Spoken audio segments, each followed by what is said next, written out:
안녕하세요, 여러분들. 자, 커말 2급 필기 요약 시작하겠습니다. 자, 우리 지난 시간에 이어서 컴퓨터 일반, 첫 번째 과목 컴퓨터 일반에서 휴지통까지 했었죠. 자, 이번 시간에는요, 운영체제의 운영 방식부터 시작을 하겠습니다. 운영체제의 운영 방식. 자, 운영체제의 운영 방식을 보시면요. 자, 일괄 처리 방식이 있는데, 일괄 처리는 뭐다, 여러분들? 처리를 할 데이터를 일정량, 일정기간. 자, 이 특징적인 말을 갖다 봐두시면 일정량, 일정기간 모았다가 한꺼번에 처리하는 것. 자, 그러니까 우리가 데이터를 갖다가 일정량 또는 일정기간 이렇게 모았다가 한꺼번에 처리하는 방식을 뭐라 그런다? 일괄 처리 방식이다. 초창기에 썼던 운영체제의 운영 방식입니다. 그래서 급여 계산 같은 거, 급여 같은 거 우리 한 달 일한 거 모아서 주죠. 공공요금 계산 같은 것도. 자, 이런 것들이 바로 뭐다? 일괄 처리 방식. 자, 그 다음에 두 번째로 실시간 처리라고 있죠. 실시간 처리는 다른 말로 즉시 처리 방식이다라고 얘기해요. 즉시 처리 방식. 자, 그래서 데이터가 생겨날 때마다 어떻게 즉시 바로 처리하는 방식이 뭐다? 여러분들, 실시간 처리. 예를 들어서 인터넷 예매, 좌석 예약 같은 거, 은행 업무 같은 거. 그러니까 우리 영화관에서 내가 어떤 좌석을 예매한다 그러면 어떻게 되죠? 여러분들 좌석이 곧장 예매가 돼야겠죠. 그런 것도 즉시 처리되게, 은행 업무도 마찬가지로. 자, 이런 것들이 바로 뭐다? 실시간 처리다. 그래서 실시간 처리 좌석 예약 같은 거 이렇게 알아두시고요. 예로. 자, 다중 프로그래밍 이렇게 나와 있죠. 자, 여러분들 다중이란 말이 뭐다? 여러분들 멀티라는 뜻이에요. 멀티, 영어로 멀티, 여러 개 이런 뜻이죠. 여러 개. 자, 그래서 프로그래밍, 여러 개의 프로그램을 처리한다. 어떻게 해요? 한 대의 뭐가 CPU를 가지고, 자, 우리가 CPU, 중앙처리장치라고 그러죠. CPU 한 대인데 여러 개의 프로그램을 이렇게 돌리는 방식. 자, 이걸 뭐라고 그런다? 다중 프로그래밍 방식. 그래서 여러 개의 프로그램을 동시에 처리하는 것이다. 자, 아시겠죠? 다중 프로그래밍. 자, 그래서 일괄 처리 방식에서 실시간 처리, 그리고 다중 프로그래밍 방식. 지금 이게 발달 순서라고 또 생각하시면 되세요. 자, 그리고 C 분할 시스템. 자, C 분할은요, 타임 쉐어링 시스템 이렇게 얘기도 합니다. 타임, 시간을 분할하는 시스템. 자, 이 C 분할 시스템은 한 개의 시스템을 여러 사용자가 동시에 사용할 수 있게 해주는 것이다. 그러니까 컴퓨터는 한 대인데 시간을 분할해서 여러 사람이 쓸 수 있도록. 자, 그래서 이걸 갖다 보다 시간을 분할한다. 자, 여러분들 생각해 보세요. 네이버 같은데, 자, 네이버. 나 혼자 접속해 있는 것 같지만 나 혼자 접속돼 있는 건 아니겠죠. 수만 명이 이렇게 접속해 있겠죠. 컴퓨터가 이렇게 왔다 갔다 하면서 시간을 분할해서 어떻게 한다? 쪼개가지고 이렇게 처리를 한다는 얘기죠. 이게 시분할 시스템이야. 컴퓨터 처리 속도가 워낙 빠르다 보니까 혼자서 쓰는 것처럼 느껴지지만, 그죠? 여러 명이 접속해 있다. 그러니까 사람이 많으면 많을수록 어떻게 된다? 오래 걸리겠죠. 그죠? 자, 그래서 시분할 시스템이 어떠한 개념인지, 시간을 분할한다. 이거 뭐 할 때 쓴다? 여러 사용자가 동시에 이용하고자 할 때. 자, 시분할의 특징 이렇게. 다중 프로그래밍 어떻게 된다는 거. 자, 다중 처리는 뭘까요, 여러분? 다중 처리, 멀티 프로세싱 이렇게 얘기해요. 자, 이거는 하나의 컴에 여러 개의 중앙 처리 장치를 이용하여 프로그램을 처리. 자, 아까는 CPU가 하나였죠. 이번에는 CPU를 여러 개 두고, 알겠죠? CPU를 여러 개 두고 여러 개의 프로그램을 이렇게 처리한다. 이게 뭐라? 다중 처리 방식. 자, 그리고 분산 시스템이라고 되어 있죠. 지역적으로 분산된 여러 대의 컴을 연결해 작업을 분담하여 처리한다. 그러니까 이렇게 여러 대의 컴퓨터를 지역적으로 이렇게 나눠서 이렇게 작업 처리를 갖다 분담시키는 거죠. 그러니까 우리가 네트워크 같은 것들이, 인터넷 같은 것들이 가능하기 때문에 이런 것들을 할 수가 있겠죠. 자, 그래서 분산 처리 시스템, 그 다음에 인베디드 시스템 이렇게 나와 있죠. 인베디드 시스템은요, 마이크로 프로세서의 어떤 특정 기능을 수행하는 응용 프로그램을 탑재하여 컴퓨터 기능을 수행하도록 하는 것이다. 그러니까 인베디드 시스템은 마이크로 프로세서라고 해서 어떤 작은 특정 기능을 하는 CPU를 얘기한다라고 이해하시면 되세요.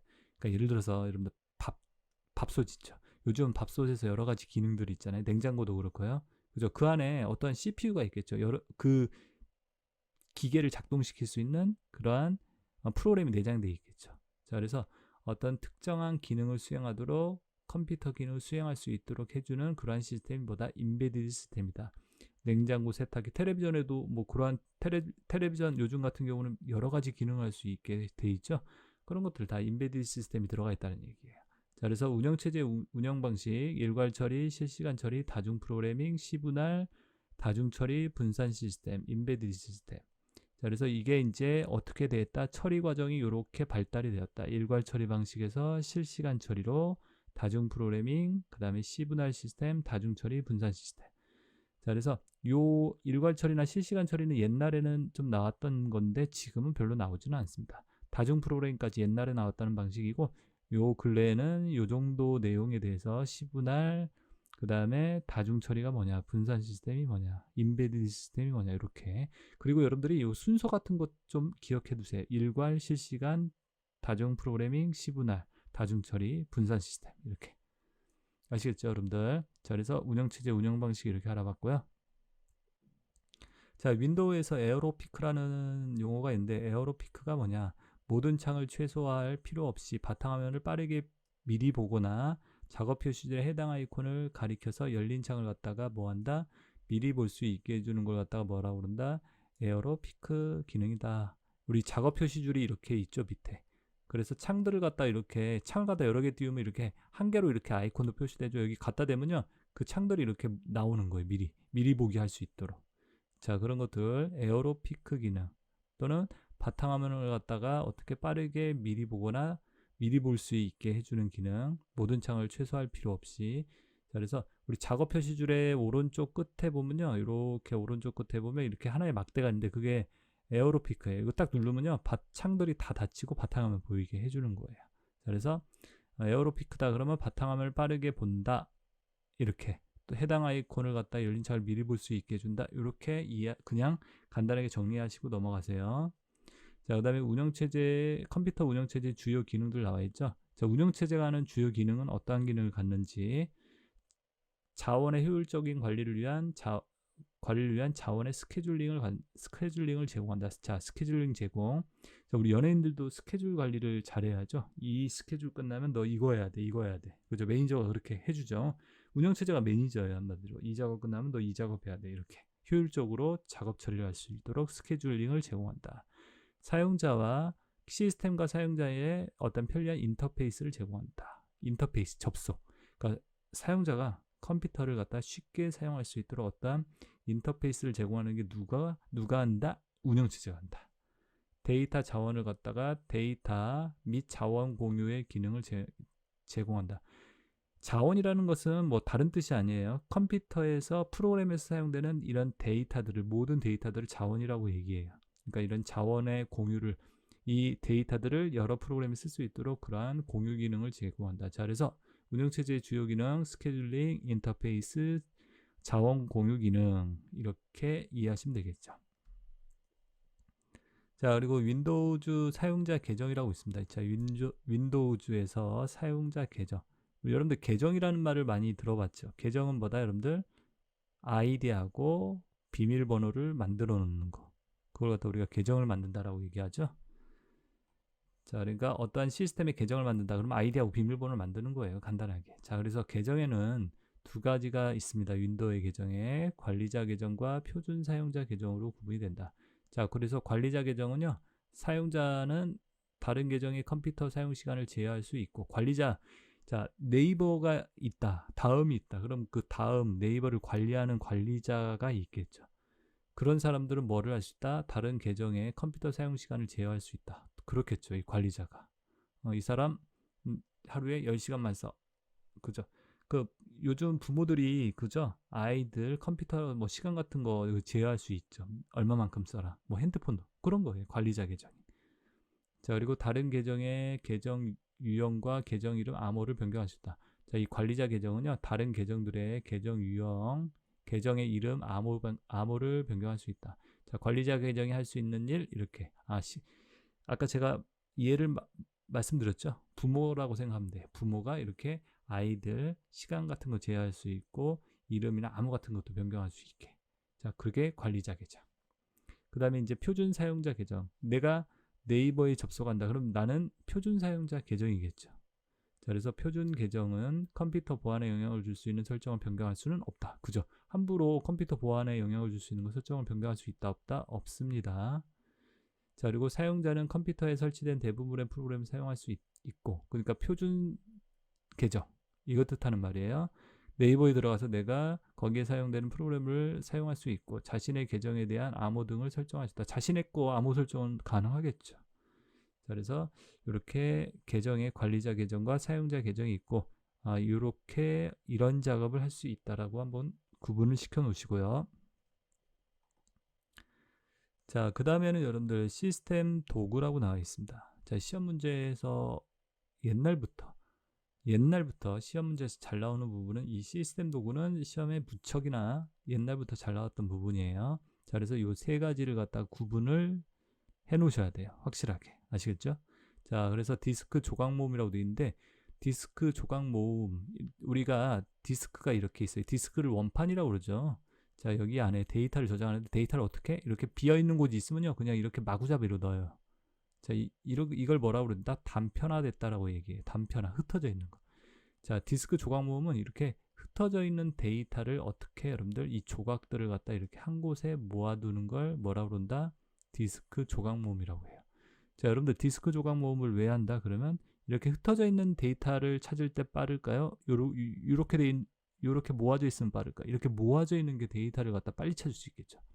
자, 그래서 단편화를 제거하고, 자, 단편화라는 말 나오면 디스크 조각 모음이구나. 디스크의 처리 속도가 향상이 된다는 거. 속도가 향상. 자, 디스크 조각 모음을 하면 어떠한 특징? 속도가 향상이 된다는 거 알아두시고 공간 확보와는 관련이 없다. 디스크 조각 모음을 한다고 해서 공간이 늘어나는 건 아니다라는 거 요 말 잘 알아두시고 CD, DVD, 네트워크 드라이브는 불가능하다라는 거 이렇게. 자, 디스크 조각 모음 특징적인 말 단편화 제거, 처리 속도 향상 이렇게. 자, 디스크 정리는 뭐다? 디스크 정리는 임시 인터넷 파일. 그러니까 디스크에서 정리를 한다. 어떤 거 불필요한 것들을 정리한다는 얘기예요. 자, 그래서 거기서 보면 임시 인터넷, 우리 인터넷상에서 막 이렇게 다운받은 파일들 많죠. 근데 내가 안 지우잖아요. 다 보면. 여러분들 컴퓨터를 사용하면 사용할수록 느려지는 이유는 뭐다? 내가 설치만 하고 지우지를 않기 때문에 어떻다? 공간이 없어지겠죠. 자, 그래서 컴퓨터가 느려지는 거예요. 그래서 디스크 정리를 하면 이러한 임시 인터넷 파일, 휴지통에 있는 파일, 다운로드한 파일들을 삭제해서 어떻게 된다? 공간을 확보한다. 디스크 정리의 장점은 뭐다? 공간을 확보한다는 거. 특징적인 말, 공간 확보. 속도와 관련이 있다 없다? 속도와는 관련이 없다. 이거는 공간을 확보할 목적으로 쓴다. 얘는 속도와 관련된 작업을 한다. 이렇게 구분을 시켜 놓으시면 되겠죠. 자, 세 번째 디스크 검사. 자, 디스크 검사는 말 그대로 디스크를 검사한다는 거죠. 불량 섹터가 있는지를, 그러니까 손상된 부분이 있는지 없는지를 갖다 뭐한다? 검사한다. 공간 확보, 속도와는 관련이 없다. 자, 그래서 시스템 도구에 세 가지가 있는데 이 두 가지를 구분해서 알아두셔야 합니다. 아시겠죠, 여러분들? 자, 그 다음에 그 밑에 바로가기 아이콘. 자, 바로가기 아이콘도 옛날부터 시험에서 이렇게 물어봤던 문제예요. 바로가기 아이콘. 자, 여러분들 바탕화면 보면 이렇게 화살표가 붙어 있는 이런 아이콘 있죠. 이런 아이콘을 뭐라 그런다? 바로가기 아이콘. 여러분들 한번 보여드리면 어디 있죠? 여기 보이죠? 이렇게 화살표 붙어 있는 이런 아이콘을 뭐라 그래요? 바로가기 아이콘이라고 얘기를 하죠. 이렇게 화살표 붙어 있는 아이콘. 자, 바로가기 아이콘은 뭐 하는 거죠? 바로 가서 실행을 시키는 아이콘이라고 그러죠. 그 프로그램을. 자, 바로가기 아이콘 만들기는 컨트롤 쉬프트 키를 누른 채로 다른 위치로 끌어다 놓으면 뭐가 된다? 바로가기 아이콘이 만들어진다. 컨트롤 쉬프트 키. 자, 바로가기 아이콘은 윈도우의 모든 구성 요소에 대해서 만들 수 있다는 거 알아두세요. 자, 뭐라고요? 그러니까 윈도우즈 안에 있는 모든 것들에 대해서 뭐를 만들 수 있다. 바로가기 아이콘. 자, 그리고 키 같은 거 잘 물어본다고 그랬죠? 제가 말씀드렸죠. 항상 이 키 같은 것들을 잘 바꿔놓아야 보면 문제에서. 자, 그래서 컨트롤 쉬프트 그리고 모든 구성 요소에 대해서 만들 수 있다. 뭐 프린터, 파일, 폴더 뭐다. 개수에 관계없이 만들 수 있다. 자, 10개까지 만든다? 아니에요. 개수에 관계없이. 자, 바로가기 아이콘은 원본 파일의 위치를 기록하고 바로 가서 실행시킨다. 자, 바로가기 아이콘은 아까 뭐 한글 2010 바로가기 아이콘이 있었죠? 그럼 뭐다? 한글 2010이라는 프로그램을 바로 가서 실행시킨다는 얘기죠. 그게 뭐라고? 바로가기 아이콘이다. 그죠? 자, 그래서 바로가기 아이콘을 삭제한다고 해서 원본 파일이 삭제되진 않는다. 요 말 잘 봐두시고. 그러니까 바로가기 아이콘을 내가 삭제했다고 해서 그 한글 2010 바로가기 아이콘을 삭제했다. 그러면 한글 프로그램이 없어지는 거예요? 그지는 않죠. 단지 얘는 그 위치만을 가지고 있는 한마디로 복사본화일이니까 얘를 지운다고 해서 원본화일이 없어지지는 않는다. 자, 이런 특징들, 자, 바로가기 아이콘에 대한 특징 이렇게 봐두시고, 자, 그 다음에 그 밑에 보시면 윈도우즈의 제어판에서 시스템을 선택했을 때 확인할 수 있는 정보. 자, 시스템 창에서 윈도우즈의 버전, 프로세서 종류, 램의 크기, 시스템 종류, 컴퓨터 이름, 전체 컴퓨터 이름, 컴퓨터 설명, 작업급 등을 확인할 수 있고 변경만 가능하다. 제어판에서 시스템을 선택했을 때 볼 수 있는 정보. 자, 그러니까 여러분들이 제어판에서 시스템을 갖다가 이렇게 선택을 하시면 볼 수 있는 정보. 자, 여기 보시면 이게 여기 설정이라고 있죠. 자, 여기서 설정 들어가셔가지고 시스템이라고 제가 한번 보여드릴게요. 여기 보시면 시스템, 여기 있죠. 시스템이라고 이렇게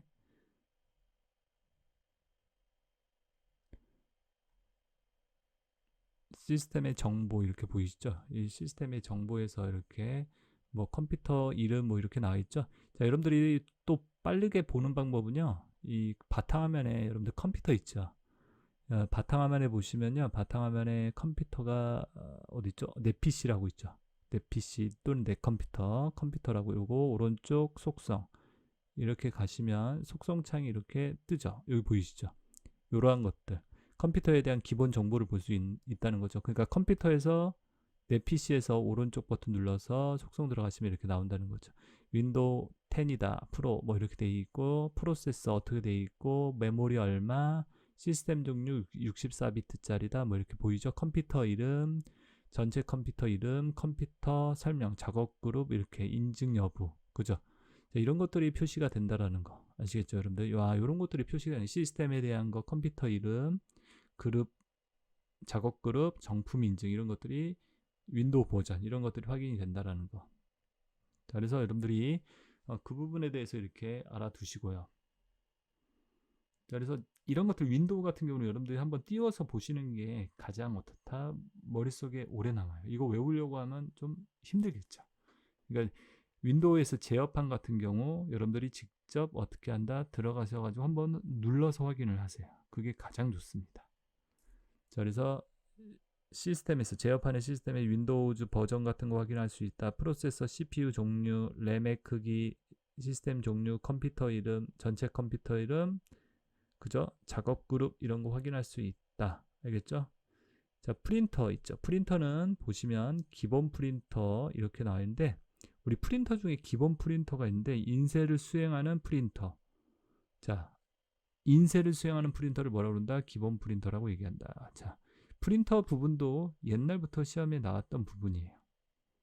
자, 그래서 인쇄를 수행하는 프린터는 기본 프린터. 내가 내 컴퓨터가 있는데요. 컴퓨터에 프린터가 여러 대 연결되어 있어요. 뭐 삼성 거 연결돼 있고 HP 거, 뭐 캐논 거 연결돼 있어요. 그러면 여러분들 인쇄시키면 요 세 대에 다 나온다? 아니에요. 우리 프린터가 여러 개 연결돼 있다고 다 나온다? 아니에요. 하나의 프린터만 나오는데 그걸 갖다가 인쇄를 수행하는 그런 프린터가 뭐다? 기본 프린터다. 기본 프린터는 자, 외워두세요. 반드시 한 대만 가능하다. 우리 컴퓨터 문제에서는 반드시가 들으면 다 틀린 건데 그죠? 이건 아니에요. 반드시 한 대만 가능하다. 자, 외워두세요. 기본 프린터는 반드시 몇 대? 한 대밖에 가능하지 않는다. 삭제 변경도 가능하다. 자, 삼성 건데 내가 이거 삭제하고 나는 HP 걸로 하겠다. 기본 프린터 이렇게 가능하겠죠. 자, 그리고 로컬과 네트워크 프린터 지정 가능하다.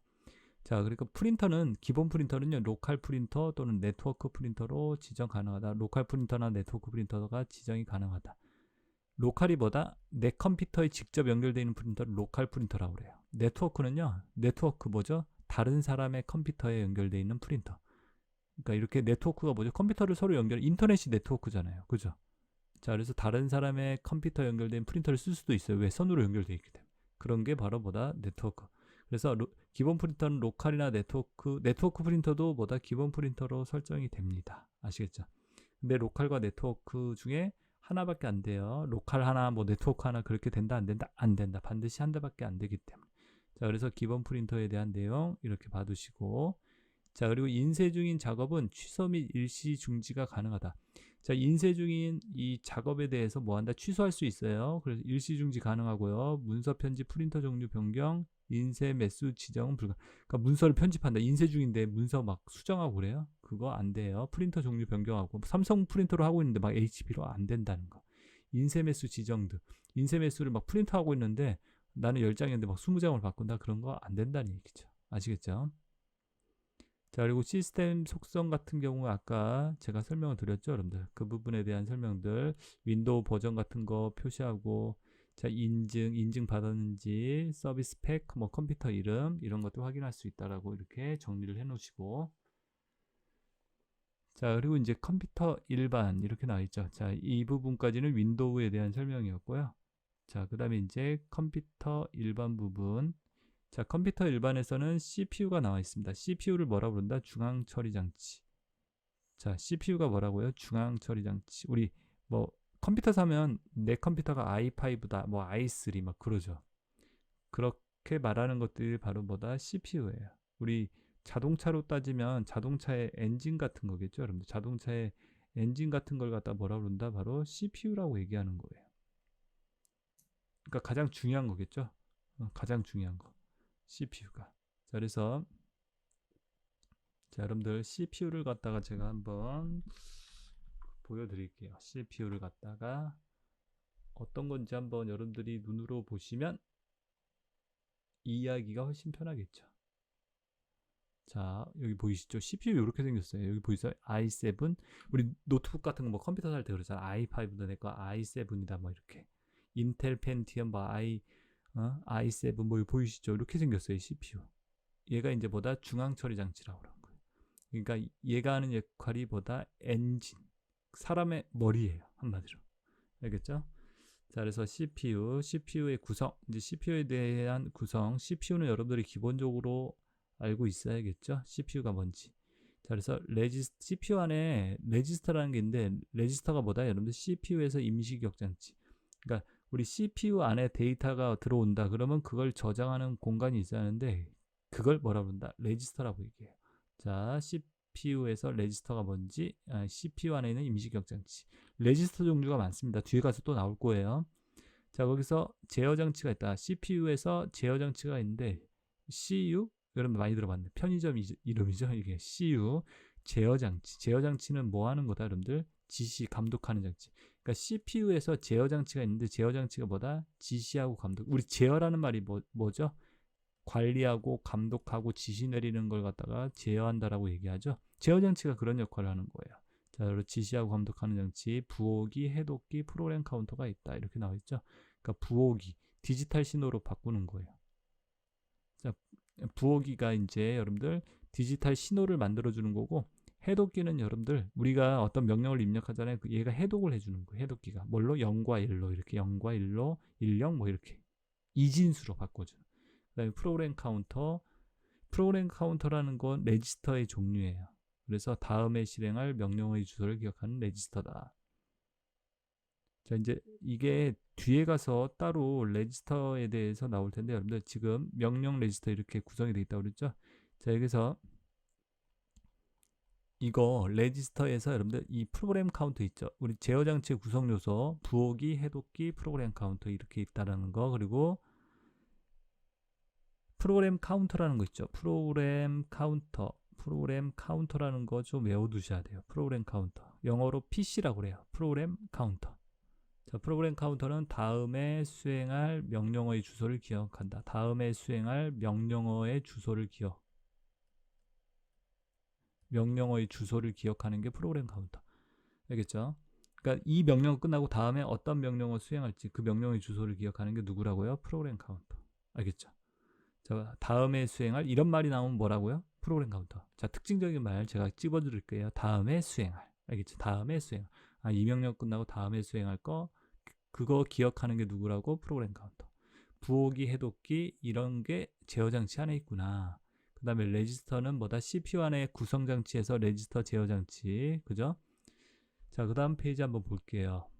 자, 명령 레지스터로 구성되어 있다. 제어 장치에서는 또 아까 부호기, 해독기, 그 다음에 프로그램 카운터 있고 명령 레지스터, 인스트럭션 레지스터라고 그래서 IR이라고 그래요. IR.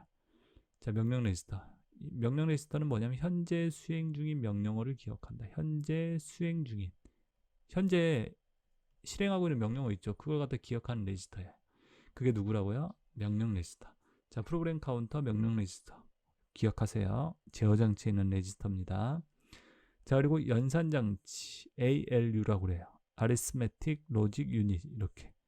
자, 연산 장치라는 것은 ALU, 그래서 계산을 수행하는 장치. 연산이라는 뜻이 계산을 수행하다 이 뜻이죠. 그래서 계산을 수행하는 장치로 누산기, 자, 누산기 여기 나와 있죠. ACC, Accumulator의 약자라고 그래요.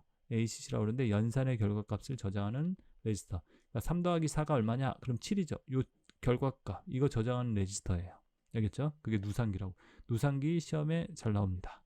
자, 세 가지를 외우고 있으면 돼요. 프로그램 카운터, IR, 누산기. 이 세 개를 갖다가 분명히 레지스터가 나온다. 그럼 요 세 개를 물어보는, 요 셋 중에 하나가 답이란 말이지, 무조건. 아시겠죠?